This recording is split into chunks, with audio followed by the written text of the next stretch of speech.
Friends, நான் ஏன் இத்தனை நாளாக வீடியோ போடலை அப்படின்னா எனக்கு ரொம்ப உடம்பு சரியில்லை. எனக்கு பார்த்தீங்கன்னா இந்த கால் வலி ரொம்ப அதிகமாக இருக்குது. அதனால் நான் ஹாஸ்பிட்டலுக்கு போயிட்டு வந்துட்டு இருந்தேன். இது வந்து பார்த்திங்கன்னா ஏற்கனவே எடுத்து வச்ச வீடியோ தான். சரி, வீடியோ இருந்துச்சு, அந்த வீடியோ அப்லோட் பண்ணலாம் அப்படின்னு சொல்லிட்டு தான் இன்றைக்கி இந்த வீடியோ நான் ரெடி பண்ணியிருக்கேன். கால் வலி அதிகமாக இருக்குது ஃப்ரெண்ட்ஸ். இத்தனைக்கு நான் இப்போலாம் தைக்கிறது இல்லை, இருந்தாலும் கால் வலிக்குது. அதுக்கு தான் ஹாஸ்பிட்டலுக்கு போயிட்டு வந்துட்டு இருக்கிறேன். என்னால் முடிஞ்ச வரைக்கும் நான் உங்களுக்காக கண்டினியூஸாக வீடியோ போடுறேன், சரிங்களா? இன்றைக்கி நம்ம என்ன வீடியோ பார்க்க போகிறோன்னு பார்த்தீங்கன்னா, ஒரு சாதா ப்ளவுஸு நிறைய டிப்ஸு சொல்லி தைச்சிருக்கேன். அதாவது பார்த்திங்கன்னா, ஒரு மிஷின் மட்டும் மெரிக்க தெரியும், ப்ளவுஸ் இப்போ தான் கற்றுக்குறேன் அப்படின்றவங்களுக்கு ரொம்ப உபயோகமாக இருக்கும் இந்த வீடியோ, சரிங்களா? இப்போ தான் நீங்கள் கற்றுக்குறீங்க அப்படின்னா இதில் வந்து சாதா ப்ளவுஸ்க்கே நிறைய டிப்ஸு சொல்லியிருக்கேன். வீடியோ ஃபுல்லாக பாருங்கள். வீடியோ பிடிச்சிருந்தால் லைக் பண்ணுங்கள். இப்போ வாங்க வீடியோக்குள்ளே போகலாம்.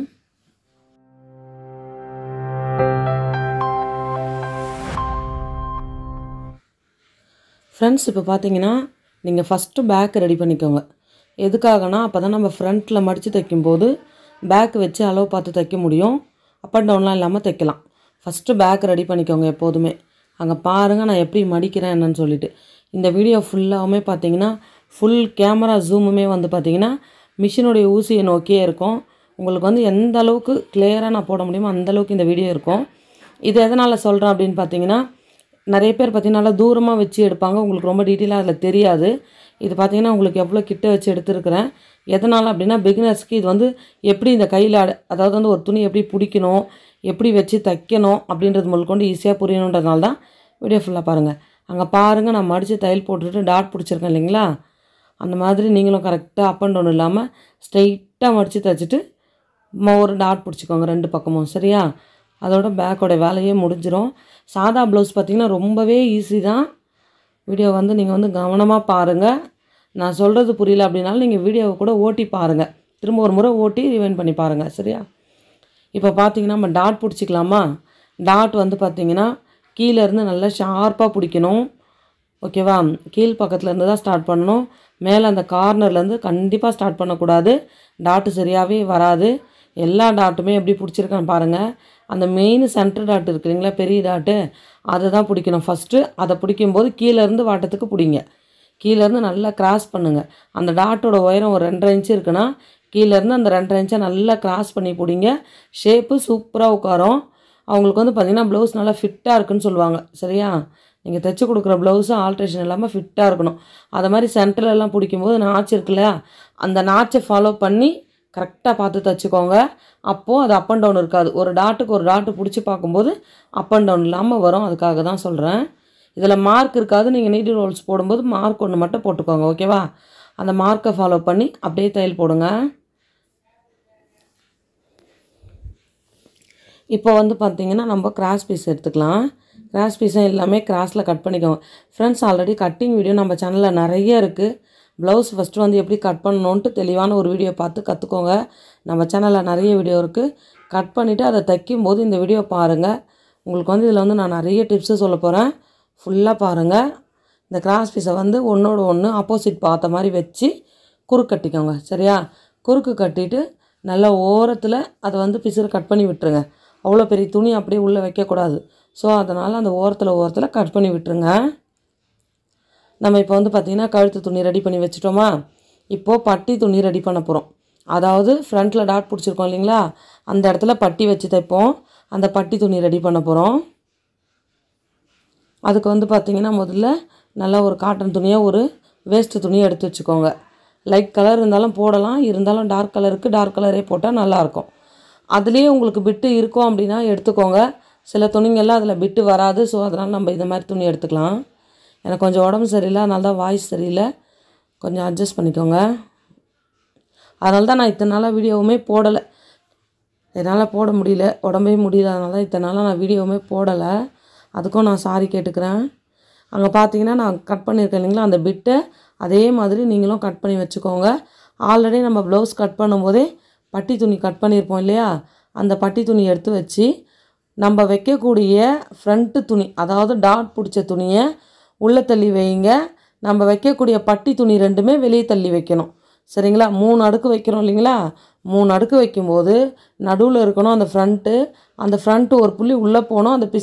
அந்த வேஸ்ட்டு துணி வைக்கிறோம் இல்லைங்களா, அதெல்லாம் வெளியில் வரணும். எதனாலனா ஃப்ரண்ட்டு வெளில வந்துச்சுன்னா அப்புறம் ஃப்ரண்ட்டை கட் பண்ண முடியாது. அதை விட அந்த பிட்டுங்க வெளியே வந்தது பட்டி துணி அப்படின்னா அதை வெட்டிட்டு நம்ம ஸ்ட்ரைட்டாக பட்டி துணி அதாவது காஜா பட்டினம் ஊக்கு பட்டினம் தைச்சிக்கலாம். சரியா? அதாவது ஊக்குப்பட்டி ஐப்பட்டி தைக்கும்போது இப்போ நான் அதில் தைச்சிருக்கேன் இல்லைங்களா, ஒரு புள்ளி வெளியே வந்திருக்குல்ல ஒரு 1/4 இன்ச்சு. எப்போதும் இந்த மாதிரி தைச்சி பழகிக்கோங்க. உங்களால் கரெக்டாக அங்கே சுகுராக வைக்க முடியும்னா வைங்க. ஆனால் அந்த ஃப்ரண்ட்டு மட்டும் வெளில வரா மாதிரி கண்டிப்பாக வச்சிடாதீங்க. இப்போது நம்ம ரெடி பண்ணோம் இல்லைங்களா பேக்கு, அந்த பேக் அதனால தான் ஃபஸ்ட்டே ரெடி பண்ணணும்னு சொன்னேன். இப்போ அந்த பேக்கை எடுத்து வச்சு இந்த சைடில் மார்க் வச்சிட்டோமா, இப்போ அந்த மார்க்கை ஃபாலோ பண்ணி நீங்கள் ஸ்ட்ரைட்டாக ஒரு மடிப்பு மடிச்சிக்கலாம். அதில் எந்த ஒரு அப் அண்ட் டவுனுமே உங்களுக்கு வரவே வராது. இந்த மெத்தடு ஃபாலோ பண்ணி நீங்கள் ஒரு ப்ளவுஸ் தைச்சி பார்த்துட்டு எனக்கு கமெண்ட்டில் சொல்லுங்கள். இல்லை உங்களுக்கு இதில் ஏதாச்சும் டவுட் இருந்தாலும் நீங்கள் கமெண்ட் பாக்ஸில் கேளுங்க, நான் உடனே ரிப்ளை பண்ணுவேன். அங்கே பாருங்கள், அந்த பட்டி துணி வெட்டும்போதே நான் லைட்டாக ஒரு கிராஸ் கட் போட்டிருக்கேன் இல்லையா, அது எதனாலனா இந்த அப் அண்ட் டவுன் இல்லாமல் இருக்கிறதுக்கு தான். இல்லைனா பட்டி துணி வந்து உள்ளே போயிடும், ஃப்ரண்ட்டு வெளில வந்துடும், அப்புறம் பிரிக்கணும். அதுக்காக தான் சொல்கிறேன். அந்த மாதிரி கரெக்டாக வச்சுட்டு அட்டாச்சிங் பண்ணிக்கோங்க. பண்ணிவிட்டு இந்த மாதிரி ஒரு 4 நாச்சு போடுங்க. போட்டுட்டு அதை நல்லா கீறி விட்டு அந்த எஜ்ஜு தையல் போட்டுக்கோங்க. அதாவது பொளந்து விட்டு அந்த நடுவில் ஒரு தையல் போட்டுக்கோங்க. அங்கே பாருங்கள், 2 பக்கமும் நான் தைக்கும் போதும் அந்த பட்டி துணி வெளியில் வந்திருக்கு. அப்படி தான் வரணும். இப்போ நீங்கள் ஒரு முறை வச்சு dot and up and down இருக்கானும் பார்த்துக்கோங்க. அதே சமயம் இந்த பக்கம் அதில் என்ன மார்க் வச்சோமோ அந்த மார்க்கை வச்சு இதையும் நீங்கள் மடித்து தையல் போட்டுக்கலாம். இந்த மாதிரிலாம் போட்டிங்கன்னா கண்டிப்பாக உங்களுக்கு ஊக்குப்பட்டி ஐப்பட்டி அப் அண்ட் டவுன் வராது. Side attaching up and down வராது. சைடு தைக்கும்போது சில பேருக்கு அப் அண்ட் டவுன் வரும் இல்லைங்களா, அந்த மாதிரிலாம் இல்லாமல் கரெக்டாக வரும். இந்த மாதிரி நீங்கள் மார்க் பண்ணுங்கள், கரெக்டாக வரும் அப் அண்ட் டவுன் இல்லாமல். சரியா? இப்போ ஊக்குப்பட்டியும் ஐப்பட்டியும் தைச்சிக்கலாமா? ஒரு ப்ளவுஸ் பார்த்தீங்கன்னா 10 நிமிஷத்தில் தைச்சிடலாம். அதிகபட்சம் பார்த்தீங்கன்னா 15 நிமிஷம் தான். இப்போ தான் நீங்கள் கற்றுக்குறீங்க அப்படின்னா உங்களுக்கு 1 மணி நேரம் ஆனாலும் பரவாயில்ல. ஆனால் ரொம்ப பார்த்து பொறுமையாக தைச்சி கிளியராக தைக்க கற்றுக்கோங்க. அதாவது ஸ்டார்ட் பண்ணும்போதே வேலையை சுத்தமாக கவனமாக அழகாக ஈஸியாக செய்ய கற்றுக்கோங்க. சரியா? இப்போ நான் ஒரு மடிப்பு தையல் மாதிரி போட்டேன் இல்லைங்களா அந்த பிட்டு துணியில், அது வந்து பார்த்திங்கன்னா ஊக்குப்பட்டி. அதில் ஆப்போசிட்டாக கட் பண்ண இல்லைங்களா, அது ஐப்பட்டி. இந்த துணி ப்ளவுஸில் எந்த இடத்துல நீங்கள் வெட்டும் போதே ஈஸியாக கிடைக்கும்னு பார்த்தீங்கன்னா கழுத்து துணி. பேக்கில் கழுத்து வெட்டுறோம் இல்லைங்களா, அந்த ரவுண்டு எடுக்கும்போது எடுக்கும்போது ஒரு துணி வெளியே தள்ளுவோம்ல வெட்டி, அந்த துணியை ஊக்குப்பட்டி ஐப்பட்டிக்கு வச்சிங்கன்னா கரெக்டாக இருக்கும். உயரத்துக்கும் சரி, அந்த பட்டையாக வைக்கிற அகலத்துக்கும் சரி கரெக்டாக இருக்கும். அங்கே பாருங்கள், என் விரல் எப்படி நான் வைக்கிறேன் பாருங்கள். டவுனில் இருக்க துணியை லைட்டாக வலித்து மேலே இருக்க துணியை தைச்சிங்கன்னா அந்த தையல் ஃபினிஷிங் அவ்வளோ அழகாக வரும் உங்களுக்கு பார்க்குறதுக்கே. சரியா? நீங்கள் வச்சு சுருக்கமாலாம் தைக்காமல் அடிக்கும்போது, அதாவது அந்த அட்டாச்சிங் பண்ணும்போது டவுனில் இருக்கிற துணியை லேசாக இழுத்து வச்சு தைங்க. மேலே இருக்க துணி அப்படியே ஃப்ரீயாக விடுங்க, தையல் போய் அழகாக உட்காரும் அதில். அங்கே பாருங்கள், நான் மடித்து வச்சேன்னா அது இந்த பக்கம் விட்டுட்டு பிசுறு இருக்க பக்கம் அட்டாச்சிங் பண்ணியிருக்கேன் ஊக்குப்பட்டிக்கு. அப்போது அதை எடுத்து விட்டு பொளந்து ஒரு தையல் போட்டோம்னா அந்த ஊக்குப்பட்டிக்கான துணி வந்து ரெடி. தையல் வந்து ஒரே ஒரு க்ளோசிங் தையல் போட்டோம்னா முடிஞ்சுது. சரிங்களா? அந்த மாதிரி நடுவில் ஒரு சின்ன ஃப்ளீட் மாதிரி வச்சுருக்கேன் இல்லையா, அது கண்டிப்பாக வைக்கணும். அப்போ தான் அது வளைஞ்சு கொடுக்கும். ஊக்கு குத்தும்போது பார்த்தீங்கன்னா அது வந்து பாடி ஷேப்புக்கு ஏற்ற மாதிரி வளைஞ்சு கொடுக்கும். அந்த குட்டி டாட் மாதிரி ஒன்று பிடிச்சிக்கோங்க, ஃப்ளீட் மாதிரி அந்த சென்டர் டாட்டுக்கிட்ட. அவ்வளோதான். இப்போ அங்கே பாருங்கள், அதை அப்படியே வச்சு மடித்து ஒரு க்ளோசிங் தையல். நான் சொல்கிறது உங்களுக்கு புரியுறது கொஞ்சம் கஷ்டமாக இருந்தால் கூட நீங்கள் வீடியோவில் பார்க்கும்போது உங்களுக்கு தெளிவாக தெரியும். அதே மாதிரி பாருங்கள், எந்த ஒரு அப் அண்ட் டவுன் இல்லாமல் எவ்வளோ கிளியராக இருக்குது பாருங்கள், தெரியுதா? அப் அண்ட் டவுனே இல்லாமல் தையல் எவ்வளோ அழகாக வந்து உட்காந்துருக்கு பார்த்தீங்களா? அதுக்காக தான் சொல்கிறேன். அந்த தையல் நீங்கள் போடும்போது கவனமாக பார்த்து ஒரு முறை பிடிச்சி பார்த்து போட்டிங்கன்னா உங்களுக்கு அப் அண்ட் டவுனே வராது. இப்போ ஷோல்டர் அட்டாச்சிங் பண்ணிக்கலாமா? ஷோல்டர் அட்டாச்சிங் பண்ணும்போது ஷோல்டர் இறங்குதுன்னு ஏதாவது ப்ளவுஸில் சொன்னாங்கன்னா, இப்போ அந்த கழுத்து கிட்ட வரும்போது கொஞ்சம் அதிகமாக பிடிச்சிக்கோங்க, ஆமுல் கிட்ட வரும்போது கம்மியாக பிடிச்சிக்கோங்க. இப்போ நான் தையல் போட்டிருக்கேன் இல்லைங்களா, இப்போ ஸ்டார்ட் பண்ணுறாங்க, கம்மி பண்ணிவிட்டு முடிக்கிறேன் இல்லைங்களா, அந்த நடுவில் ஷோல்டர் கழுத்துக்கிட்ட அதை வரும்போது அழுத்தி பிடிங்க. அப்போ என்ன ஆகும்னா, நம்ம பிடிக்கும்போது கொஞ்சம் துணி உள்ளே போகும்போது ஃபிட்டாக கழுத்தில் அந்த ஷோல்டர் துணி இறங்காமல் நிற்கும். அதுக்காக தான் அந்த டிப்ஸை நான் சொல்லியிருக்கேன். அதுவுமே ஃபாலோ பண்ணி பாருங்கள். இப்போ கழுத்துக்கு பார்த்திங்கன்னா அந்த கிராஸ் பீஸ் வச்சு தைச்சிடலாமா? நம்ம ஆல்ரெடி ரெடி பண்ணி வச்சுருக்கோம் இல்லைங்களா, அந்த கிராஸ் பீஸ் எடுத்து ஒரு 1/2 இன்ச்சு வெளியே விட்டுருங்க. கொஞ்சம் துணியை வெளியே விட்டுட்டு அதுக்கப்புறம் நீங்கள் தையல் போட ஆரம்பிங்க. இங்கே தைக்கும்போது கூட ஷோல்டர் கிட்டே வரும்போது கீழே இருக்க கழுத்து துணியை, அதாவது வந்து கொஞ்சம் லூஸ் கொடுத்து மேலே இருக்கிற துணியை லைட்டாக வலிச்சிங்கனாலும் ஷோல்டர் இறங்காது. இதுவும் ஒரு டிப்ஸு தான். ரவுண்டு கிட்டே வரும்போது என்ன பண்ணணும்னா, அந்த ரவுண்டாண்ட வரும்போது கரெக்டாக கீழே இருக்க ப்ளவுஸை வலிக்கணும், மேலே இருக்க துணியை குளிர் கொடுக்கணும். புரியுதுங்களா நான் சொல்கிறது? ரவுண்டாண்ட ஷேப்பாண்ட அழகாக பதியணும் அப்படின்னா கீழே இருக்கிற துணியை லேசாக வலிக்கணும், மேலே இருக்க துணியை லேசாக குளிர் கொடுக்கணும். அப்போ நீங்கள் தச்சு திருப்பும் போது அது வந்து அழகாக அந்த படிமானமாக உட்காரும். அதுக்காக தான் சொல்கிறேன். அந்த ரவுண்டு கிட்டெல்லாம் குட்டி குட்டியாக ஒரு 4 நாச்சு போட்டுருங்க. அப்போ தான் ரவுண்டு வளைவு வந்து அழகாக உட்காரும். எல்லா டிப்ஸுமே நான் பிகினர்ஸ்க்காக தான் சொல்கிறேன். இப்போ தான் நீங்கள் தைக்க கற்றுக்குறீங்க அப்படின்னா இந்த விஷயத்தெல்லாம் ஃபாலோ பண்ணிங்கன்னா உங்களுக்கு தைக்கவும் ஈஸியாக இருக்கும், உங்களுக்கு ஆல்ட்ரேஷனும் வராது. நீங்கள் வந்து தைக்கும்போது அழகாக தைச்சிட்டிங்கன்னா அடுத்தடுத்த துணி தைக்கிறதுக்கு உங்களுக்கு ரொம்ப விருப்பமாக இருக்கும். ஓகே, இப்போ நம்மளுக்கு இது ஈஸியாக இருக்குது, இவ்வளோ தான் நான் ப்ளவுஸோட வேலையேன்னு சொல்லி உங்களுக்கு அடுத்தடுத்து தைக்க ஒரு ஆர்வம் வரும். அப்போ தான் ஆல்ட்ரேஷனாக தைச்சி பிரிச்சுன்னு உட்காந்துருந்தா திரும்ப தைக்கிறதுக்கு நம்மளுக்கு மனசே போகாதுல்ல, ஒரு மாதிரி கொஞ்சம் டென்ஷனாக ஆகும்ல. அதனால தான் சொல்கிறேன், நீங்கள் தைக்கும் போதே, அதாவது தைக்க கற்றுக்கும் போதே ஃபினிஷிங்காக தைக்க கற்றுக்கோங்க. வேலையை வந்து ஈஸியாக நீட் அண்ட் க்ளீனாக தைக்க கற்றுக்கோங்க. அதுதான் முக்கியமே. இப்போது மிச்சம் இருக்கிற துணியை நம்ம விரலால் மடித்து லைட்டாக வலிச்சு பிடிச்சி ஒரு தையல் போடணும். அதுதான் வந்து பார்த்திங்கன்னா அந்த படிமான தையல். இப்போ இது வந்து பிசுரை தான் நம்ம மறைக்கிறோம். இதை மறைச்சிட்டு இதை எம்மிங்கும் பண்ணிக்கலாம், தையலாகவும் போட்டுக்கலாம். இப்போ நம்ம போடுற தையல் பிசுறு தான் மறைக்கிறோம். இந்த பிசுறு மறைச்ச துணியை இன்னொரு மடிப்பாக மடிக்கணும் கழுத்துக்கிட்ட. அப்படி மடிக்கும்போது அது எம்மிங்காகவும் பண்ணிக்கலாம், தையலாகவும் போட்டுக்கலாம். நான் தையல் தான் போடுவேன். முக்கால்வாசி சாதா ப்ளவுஸில் இப்போலாம் தையல் தான் கேட்குறாங்க. அதனால் நான் வந்து பார்த்திங்கன்னா தையலாக தான் போட போகிறேன். நீங்களுமே தையலாக கூட போட்டு கொடுங்க. ஏன்னா சாதா ப்ளவுஸுன்னும் போது அதை துவைச்சாலே வந்து அந்த எம்மிங் பிச்சுக்கோன்றதுனால தையலாகவே போட்டுக்கிறாங்க. அந்த மாதிரி நம்ம போட்டுக்கலாம். சரியா? அடுத்தது பார்த்திங்கன்னா ஸ்லீவ் அட்டாச்சிங் பண்ணிக்கலாமா? ஸ்லீவும் அந்த மாதிரி பாதி பாதியாக தைக்காதீங்க. எல்லா வீடியோலையும் சொல்கிறதே தான் சொல்கிறேன்.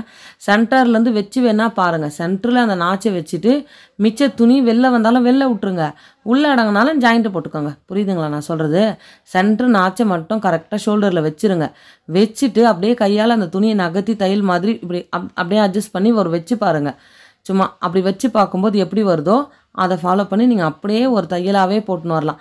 பாதி பாதியாக தைச்சிங்கன்னா கரெக்டாக அந்த ஷோல்டர் கிட்ட வரும்போது லைட்டாக ஒரு சுருக்கமோ ஒரு இது மாதிரி. இப்போ பாருங்கள், எந்த ஒரு அப் அண்ட் டவுனுமே இல்லை சைடு அட்டாச்சிங்கில். நான் எதையுமே பிரிக்கலை, எதுவுமே பண்ணல. இத்தனைக்கும் வேகமாக வேறு தைச்சிருக்கிறேன். நான் அதில் இருக்கிற துணி எப்படி நம்ம அப் அண்ட் டவுன் இல்லாமல் தைக்கணும் நான் நடுவில் சொல்லியிருக்கேன் இல்லைங்களா? அதை நீங்கள் திரும்ப ஓட்டி இந்த வீடியோ ஆன் பண்ணி வச்சுட்டு ஒரு ப்ளவுஸ் தைங்க. உங்களுக்கு டவுட் வர இடத்துல ஓட்டி பாருங்கள், திரும்பவும் உங்களுக்கு ஈஸியாக புரிஞ்சிடும். அப்படியும் மீறி உங்களுக்கு டவுட்னா உடனே எனக்கு கேளுங்க, நான் உடனே உங்களுக்கு ரிப்ளை பண்ணுறேன். சரியா? உங்களுக்கு இந்த தையல் வேலை சம்மந்தப்பட்ட எந்த ஒரு டவுட்டாக இருந்தாலும் நீங்கள் கமெண்ட் பாக்ஸில் கேட்கலாம், நான் உடனே உங்களுக்காக ரிப்ளை பண்ணுவேன். அங்கே பாருங்கள், இந்த பக்கம் கை தைக்கும் போதும் சேம் அதே ப்ராசஸ் தான். சென்டரில் அந்த நாச்சை வச்சுருங்க, மிச்ச துணியை வெளியே விட்டுருங்க. வெளியே விட்டுட்டு அப்படியே நீங்கள் அதை தையலாக போடணும். கையில் எப்படி தள்ளி பார்த்தீங்களோ அதை நீங்கள் மிஷினில் தையலாக போடணும். அவ்வளோதான். அந்த நாச்சும் கரெக்டாக வந்து உட்காரும். நாச்சு செட் ஆகலைனா கூட பரவாயில்ல, கவலைப்படாதீங்க. நீங்கள் வந்து துணியில் இருக்க நாச்சை தான் ஃபாலோ பண்ண போகிறீங்க, ஸ்லீவில் இருக்க நாச்சை ஃபாலோ பண்ண போகிறதில்ல. சைடு தைக்கும்போது அங்கே பாருங்கள், எந்த ஒரு அப் அண்ட் டவுனுமே இல்லாமல் கரெக்டாக இருக்கு பாருங்கள். இழுத்து கூட காட்டுறேன், கரெக்டாக இருக்கா? உங்களுக்கும் இதே மாதிரி கரெக்டாக வரும். நீங்கள் இந்த வீடியோவை ஃபாலோ பண்ணி அப்படியே தைங்க. ஓகேவா? அதே மாதிரி கை தைக்கும்போது 2 தையல் போடுங்க. கட்டாயம் ஒரு தையல் போடக்கூடாது, 2 தையல் போடணும். அதை மாதிரி இழுத்து பார்க்கணும். தையல் ஒரு தையல் போட்டுட்டு இழுத்து பாருங்கள். அப்படி ஒரு தையல் போடும்போது அப் அண்ட் டவுன் இருந்தாலும் அடுத்த தையலில் எந்த பக்கம் கொஞ்சம் பெருசாக இருக்கோ அதை பிடிச்சிருங்க. எக்ஸ்ட்ரா ரொம்ப பெருசாக இருந்தால் கீழே மடித்தோம் இல்லைங்களா, அந்த 3 துணி வச்சு தைக்கும் பட்டி ஃப்ரண்ட்டு பெருசாக இருந்தால் அதை பிரித்து பண்ணுங்கள். பேக்கு பெருசாக இருந்தால் அந்த கீழ் மடிப்பு வந்து பிரித்து பண்ணுங்கள். ரொம்ப பெருசாக இருந்தால் அதெல்லாம் பண்ணுங்கள். ஓரளவுக்கு சும்மா கொஞ்சோண்டு இருக்குதுன்னா 2வது தையலாக போடும்போது ஸ்லீவ் அட்டாச்சிங்கில் அந்த கார்னரில் 1 இன்ச்சு வரைக்கும் மட்டும் இல்லை 2 இன்ச்சு வரைக்கும் மட்டும் கிராஸாக பிடிச்சிக்கோங்க. புரியுதுங்களா நான் சொல்கிறது? அந்த 2வது தையல் போடும்போது ஸ்லீவில் கொஞ்சம் எக்ஸ்ட்ரா அப்படியே பிடிச்சிக்கிட்டே வந்தீங்கன்னா உங்களுக்கு ஈஸியாக இருக்கும். இந்த அளவுக்கு உங்களுக்கு பொறுமையாக ஒரு ஆன்லைன் கிளாஸாகவே இருந்தாலும் சொல்லி தருவாங்களான்னு எனக்கு தெரியல. இது நார்மல் வீடியோவில் தான் நான் சொல்லி கொடுத்துருக்குறேன். அங்கே பாருங்கள் நான் எப்படி மார்க் வைக்கிறேன்னு சொல்லிவிட்டு அலோ ப்ளவுஸ் வச்சு இடுப்புக்கிட்ட மார்க் வச்சுருங்க. ஏற்கனவே இருக்கிற நாச்சை வந்து அப்படியே ஒரு மார்க்காக போட்டுட்டு சைடு தைக்க நீங்கள் அதை ஸ்டார்ட் பண்ணிடலாம். சைடு ஜாயிண்ட் பண்ணுறோம் இல்லைங்களா, அதை நீங்கள் ஸ்டார்ட் பண்ணிடலாம்.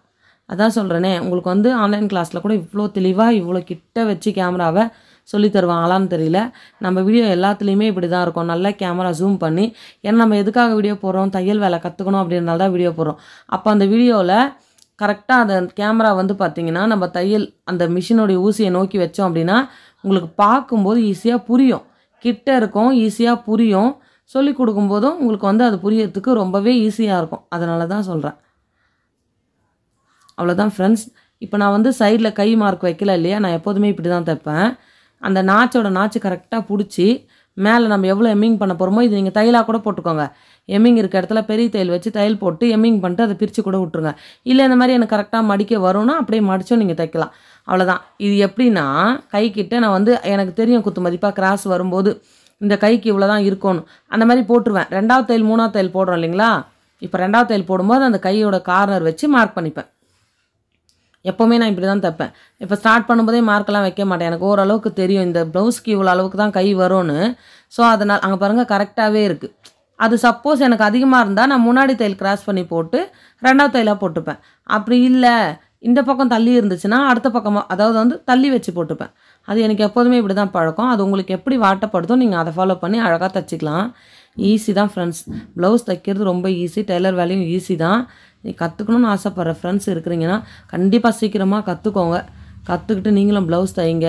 நல்லா சம்பாதிக்கலாம். நல்லா சம்பாதிக்கக்கூடிய வேலை தான், சரியா? சீக்கிரமாக கற்றுக்கோங்க. கற்றுக்கிட்டு நீங்களும் சம்பாதிங்க. உங்களுக்கு எந்த ஒரு டவுட் இருந்தாலும் இந்த தையல் வேலையில் உடனே என்கிட்ட கமெண்ட் பாக்ஸில் கேளுங்க. நீங்கள் தச்சிட்டே இருக்கும்போது உங்களுக்கு ஒரு டவுட் அப்படின்னாலுமே நீங்கள் கமெண்ட் பாக்ஸில் கேளுங்க. நான் உங்களுக்காக உடனே ரிப்ளை பண்ணுவேன். இந்த வீடியோ உங்களுக்கு பிடிச்சிருந்தா ஒரு லைக் பண்ணுங்கள். உங்கள் ஃப்ரெண்ட்ஸ் அண்ட் ஃபேமிலி யாராச்சும் டெய்லரிங் வேலை பார்க்குறாங்கன்னா இந்த வீடியோவை நீங்கள் ஷேர் பண்ணுங்கள், சரியா? இவ்வளோ நேரம் இந்த வீடியோ ஃபுல்லாக பார்த்து ரசித்தவங்களுக்கு ரொம்ப ரொம்ப நன்றி. தேங்க்ஸ் ஃபார் வாட்சிங். நம்மளோட சேனலை சப்ஸ்கிரைப் பண்ணிக்கோங்க, ஓகேவா? தேங்க்ஸ் ஃபார் வாட்சிங். நெக்ஸ்ட் வீடியோவில் பார்க்கலாம். ஓகே, பாய்.